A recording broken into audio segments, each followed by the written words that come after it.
नमस्कार। रामचरितमानस पाठ की श्रृंखला में आज हम आगे का पाठ करेंगे।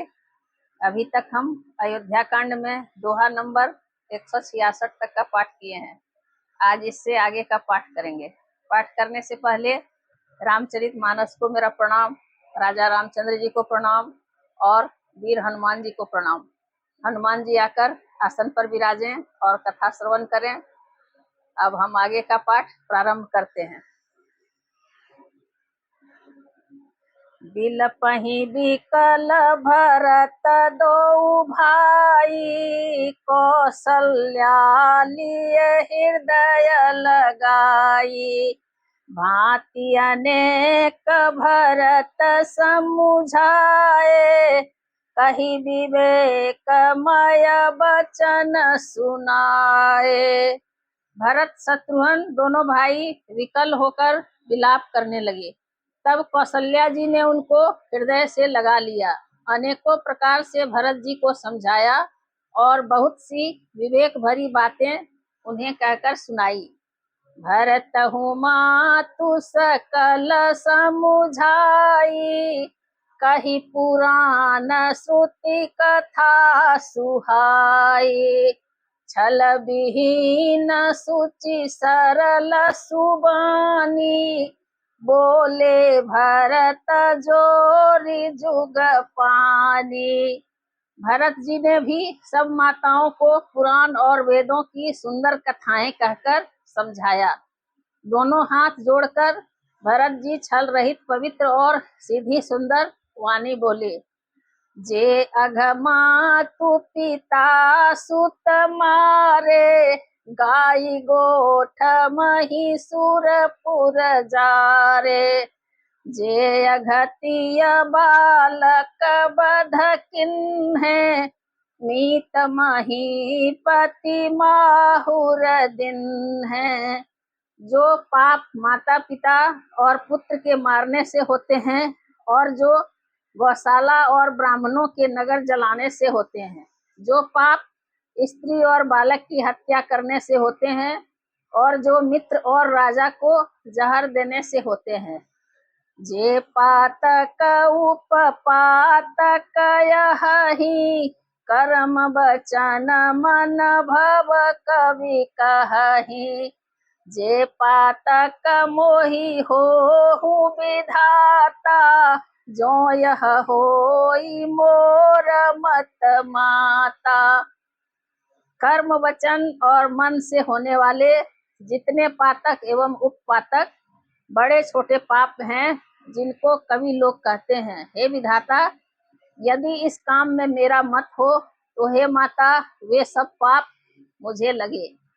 जे परिहरि हरिहर चरण, भजहि भूत गण घोर। तेहि कई गति मोहि देउ विधि, जो जननी मत मोर। जो लोग श्री हरि और शंकर जी के चरणों को छोड़कर भयानक भूत प्रेतों को भजते हैं, हे माता, यदि इसमें मेरा मत हो तो विधाता मुझे उनकी गति दें। बेचहि वेद धर्म दुहि लेहि, विसुन पराय पाप कही देहि। कपटी कुटिल कलह प्रिय क्रोधी, वेद विदूषक विश्व विरोधी।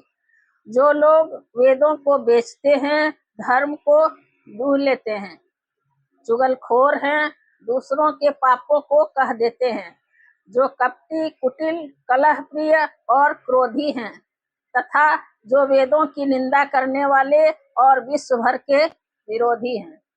लोभी लंपट लोलुपचारा, जेता कहीं पर धनु पर दारा। पावों में तिन्ह के गति घोरा, जो जननी यह सम्मत मोरा। जो लोभी लंपट और लालचियों का आचरण करने वाले हैं, जो पराये धन और पराई स्त्री की ताक में रहते हैं, हे जननी, यदि इस काम में मेरी सम्मति हो तो मैं उनकी भयानक गति को पाऊं। जे नहीं साधु संग अनुरागे, परमारथ पथ विमुख भागे।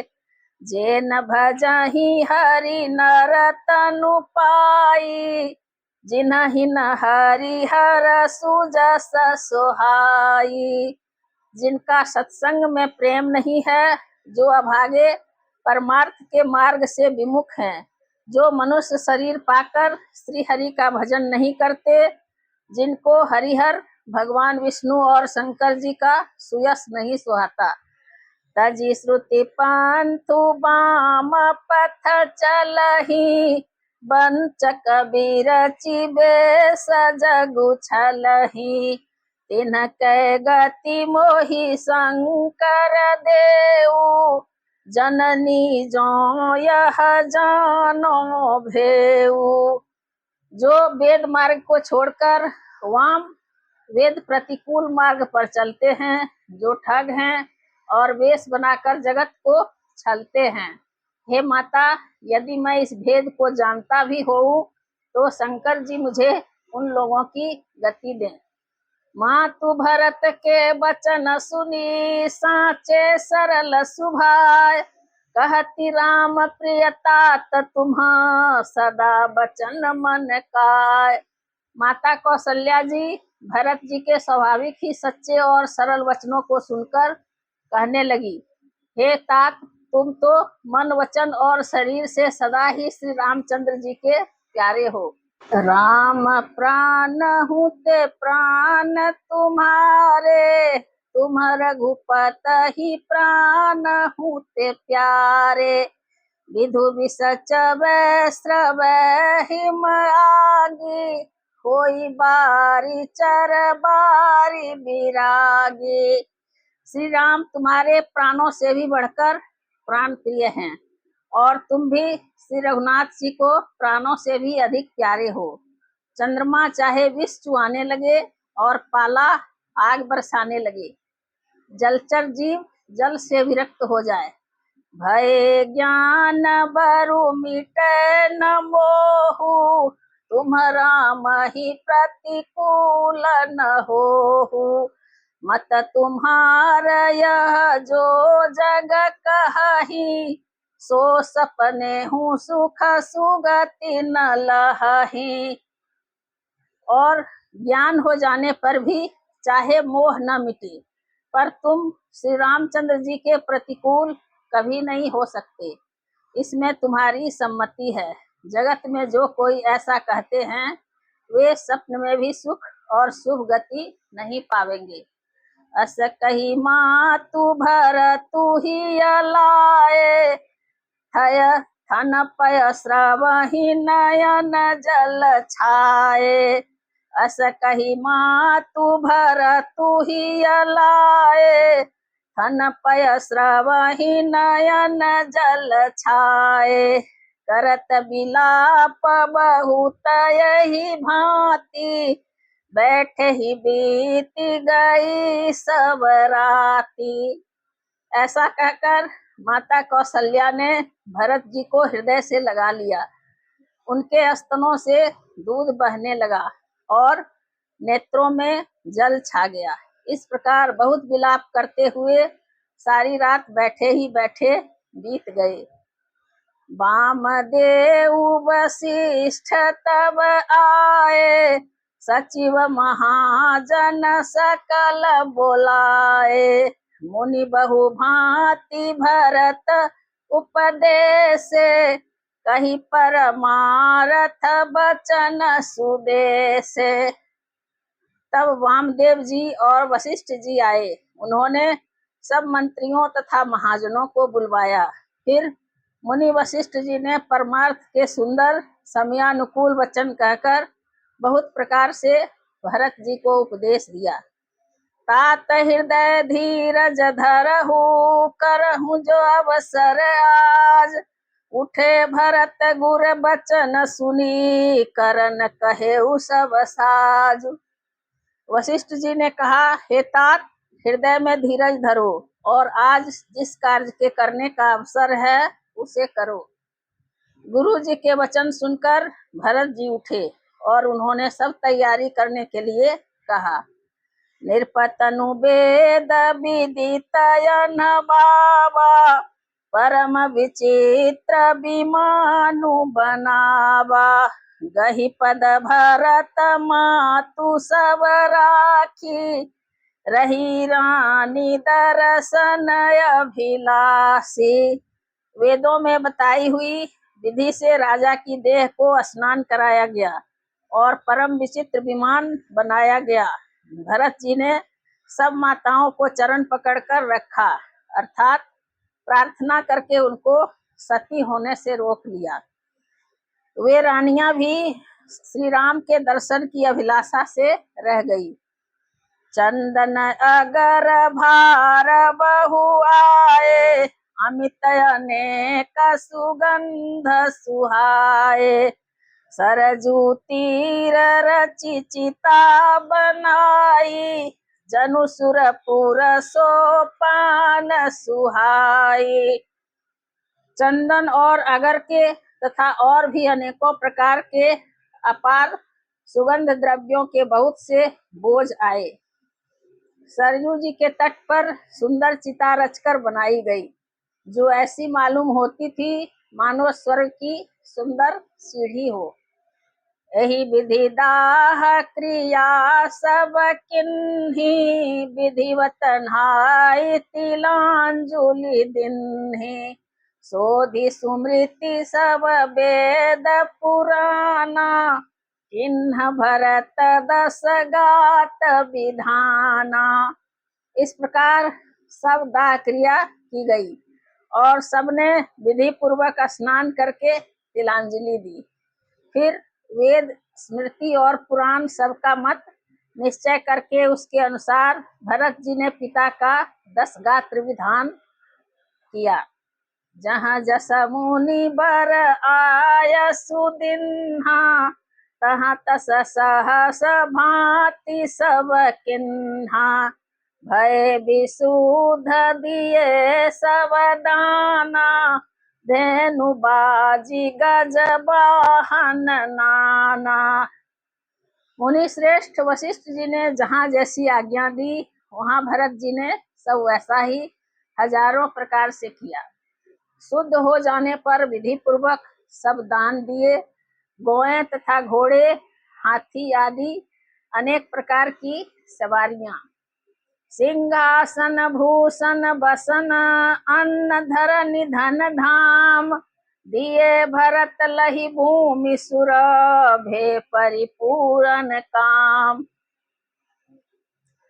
सिंहासन, गहने, कपड़े, अन्न, पृथ्वी, धन और मकान भरत जी ने दिए। भूदेव ब्राह्मण दान पाकर परिपूर्ण काम हो गए, अर्थात उनकी सारी मनोकामनाएं अच्छी तरह से पूरी हो गई। पितु हित भरत कीन्हि जसि करनी, सो सुख लाख जाई नहीं बरनी। सुदिन सोधि मुनि बर तब आए, सचिव महाजन सकल बोलाए। पिताजी के लिए भरत जी ने जैसी करनी की, वह लाखों मुखों से वर्णन नहीं की जा सकती। तब शुभ दिन शोध कर श्रेष्ठ मुनि वशिष्ठ जी आए और उन्होंने मंत्रियों तथा सब महाजनों को बुलवाया। बैठे राज सभा सब जाई, पठए बोली भरत दो भाई। भरत वशिष्ठ निकट बैठारे, नीति धर्ममय वचन उचारे। सब लोग राजसभा में जाकर बैठ गए। तब मुनि ने भरत जी तथा शत्रुघ्न जी को, दोनों भाइयों को बुलवा भेजा। भरत जी को वशिष्ठ जी ने अपने पास बैठा लिया और नीति तथा धर्म से भरे हुए वचन कहे। प्रथम कथा सब मुनि बर बरनी, के कई कुटिल किन्हि जस करनी। भूप धर्म व्रत सत्य सराहा, जहि तन परिहरि प्रेम निवाहा। पहले तो केकई ने जैसी कुटिल करनी की थी, श्रेष्ठ मुनि ने वह सारी कथा कही। फिर राजा के धर्मव्रत और सत्य की सराहना की, जिन्होंने शरीर त्याग कर प्रेम को निभाया। कहत राम गुणशील सुभाऊ, सजल नयन पुलकेउ मुनि राऊ। बहुरी लखन सिय प्रीति बखानी, शोक स्नेह मगन मुनि ज्ञानी। श्री रामचंद्र जी के गुण, शील और स्वभाव का वर्णन करते करते तो मुनिराज के नेत्रों में जल भर आया और वे शरीर से पुलकित हो गए। फिर लक्ष्मण जी और सीता जी के प्रेम की बड़ाई करते हुए ज्ञानी मुनि शोक और स्नेह में मग्न हो गए। सुनहु भरत भावी प्रबल बिलख कहे मुनिनाथ, हानि लाभ जीवन मरनु जसु अपजसु विधि हाथ। मुनिनाथ ने बिलख कर कहा, हे भरत सुनो, भावी होनहार बड़ी बलवान है। हानि लाभ जीवन मरण और यश अपयश ये सब विधाता के हाथ हैं। अस विचारी के ही देई दोषु, व्यर्थ काहि पर कीजिए रोषु। तात विचारु करहु मन माही, सोच जोगु दशरथ निरपुनाही। ऐसा विचार कर किसे दोष दिया जाए और व्यर्थ किस पर क्रोध किया जाए। हे तात, मन में विचार करो, राजा दशरथ सोच करने के योग्य नहीं है। सोचिय विप्र जो वेद विहीना, तजि निज धर्म विषय लय लीना। सोचिय निरपति जो नीति न जाना, जहि न प्रजा प्रिय प्राण समाना। सोच उस ब्राह्मण का करना चाहिए जो वेद नहीं जानता और जो अपना धर्म छोड़कर विषय भोग में ही लीन रहता है। उस राजा का सोच करना चाहिए जो नीति नहीं जानता और जिसको प्रजा प्राणों के समान प्यारी नहीं है। सोचिय बयसु कृपन धनवानु, जो नयतिथि शिव भगति सुजानु। सोचिय शूद्र विप्रयवमानी, मुखर प्राण प्रिय ज्ञान गुमानी। सोचिय शूद्र विप्रयवमानी, मुखर मान प्रिय ज्ञान गुमानी। उस वैश्य का सोच करना चाहिए जो धनवान होकर भी कंजूस है और जो अतिथि सत्कार तथा शिव जी की भक्ति करने में कुशल नहीं है। उस शूद्र का सोच करना चाहिए जो ब्राह्मणों का अपमान करने वाला, बहुत बोलने वाला, मान बढ़ाई चाहने वाला और ज्ञान का घमंड रखने वाला है। सोचिय पुनिपति वंचक नारी, कुटिल कलह प्रिय इच्छाचारी। सोचिय बटु निज व्रत परिहरई, जो नहीं गुर आयसु अनुसरई। पुनः उस स्त्री का सोच करना चाहिए जो पति को छलने वाली, कुटिल, कलह प्रिय और स्वेच्छाचारिणी है। उस ब्रह्मचारी का सोच करना चाहिए जो अपने ब्रह्मचर्य व्रत को छोड़ देता है और गुरु की आज्ञा के अनुसार नहीं चलता। सोचिय गृही जो मोह बस करई कर्म पथ त्याग, सोचिय जति प्रपंच रत विगत विवेक विराग। उस गृहस्थ का सोच करना चाहिए जो मोहवश कर्म मार्ग का त्याग कर देता है। उस सन्यासी का सोच करना चाहिए जो दुनिया के प्रपंच में फंसा हुआ है और ज्ञान वैराग्य से हीन है। बैखाना सोई सोच जोगु, तपु बिहाई जहि भावई भोगु। सोचियपि सुनय कारण क्रोधी, जननी जनक गुर बंधु विरोधी।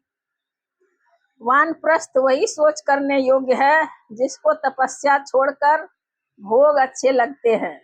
सोच उसका करना चाहिए जो चुगलखोर है, बिना ही कारण क्रोध करने वाला है तथा माता पिता, गुरु एवं भाई बंधुओं के साथ विरोध रखने वाला है। सब विधि सोचिय परय पकारी, निज तनु पोषक निर्दय भारी। सोचनीय सब ही विधि सोई, जो न छाड़ी छल हरिजन होई। सब प्रकार से उनका सोच करना चाहिए जो दूसरों का अनिष्ट करता है, अपने ही शरीर का पोषण करता है और बड़ा भारी निर्दयी है। और वह तो सभी प्रकार से सोच करने योग्य है जो छल छोड़कर हरि का भक्त नहीं होता। सोचनीय नहीं कौशल राऊ, भुवन चारी दस प्रगट प्रभाऊ। भयउ न अहै नय बहो निहारा, भूप भरत जस पिता तुम्हारा। कौशल राज दशरथ जी सोच करने योग्य नहीं है, जिनका प्रभाव 14 लोकों में प्रकट है। हे भरत, तुम्हारे पिता जैसा राजा तो न हुआ, न है और न अब होने वाला है। विधि हरिहर सुरपति दिशिनाथा, बर नहीं सब दशरथ गुण गाथा। ब्रह्मा विष्णु शिव इंद्र और दिक्पाल सभी दशरथ जी के गुणों की कथाएं कहा करते हैं। कहूँ तात के ही भांति को करही बड़ाई तासु, राम लखन तुम शत्रुघ्न सरिस सुवन सुचि जासु। हे तात, कहो उनकी बड़ाई कोई किस प्रकार करेगा, जिनके श्री राम लक्ष्मण तुम और शत्रुघ्न सरीखे पवित्र पुत्र हो। सब प्रकार भूपति बड़ भागी, वादि विषादु करियते ही लागे। यह सुनि समुझि सोच परिहरहु, सिर धरि राज रजाय सुकरहु। राजा सब प्रकार से बड़भागी थे, उनके लिए विषाद करना व्यर्थ है। यह सुन और समझकर सोच त्याग दो और राजा की आज्ञा सिर चढ़ाकर तदनुसार करो। राय राजु पद तुम कहु दिन्हा, पिता बचन पुर चाहिए किन्हा। तजे राम जहि बचन ही लागे, तनु परिहारे राम बिरहागी। राजा ने राजपद तुमको दिया है, पिता का वचन तुम्हें सत्य करना चाहिए, जिन्होंने वचन के लिए ही श्री रामचंद्र जी को त्याग दिया और राम विरह की अग्नि में अपने शरीर की आहुति दे दी। निर्पहि बचन प्रिय नहीं प्रिय प्राणा, करहु तात पितु बचन प्रवाना। करहु शीस धरि भूप रजाई, हई तुम कहाँ सब भांति भलाई। राजा को वचन प्रिय थे, प्राण प्रिय नहीं थे, इसलिए हे तात, पिता के वचनों को प्रमाण करो, राजा की आज्ञा सिर चढ़ाकर पालन करो, इसमें तुम्हारी सब तरह से भलाई है। परशुराम पितु आज्ञा राखी, मारी मातु लोक सब साखी। परशुराम पितु आज्ञा राखी, मारी मातु लोक सब साखी। तनय जाति ही जौवन दयऊ, पितु अज्ञाय घय जसु न भयऊ। परशुराम जी ने पिता की आज्ञा रखी और माता को मार डाला। सब लोग इस बात के साक्षी हैं। राजा ययाति के पुत्र ने पिता को अपनी जवानी दे दी। पिता की आज्ञा पालन करने से उन्हें पाप और अपयश नहीं हुआ। अनुचित उचित विचारु तजी जे पालहि पितु बैन, ते भाजन सुख सुजस के बसहि अमर पतियैन। जो अनुचित और उचित का विचार छोड़कर पिता के वचनों का पालन करते हैं, वे यहाँ सुख और सुयश के भाव पात्र होकर अंत में इंद्रपुरी में निवास करते हैं। आज कथा इतनी भई सुनहु वीर हनुमान, रामायण बैकुंठ गई विदा होहु हनुमान। सियावर रामचंद्र की जय, पवन सुत हनुमान की जय, उमापति महादेव की जय।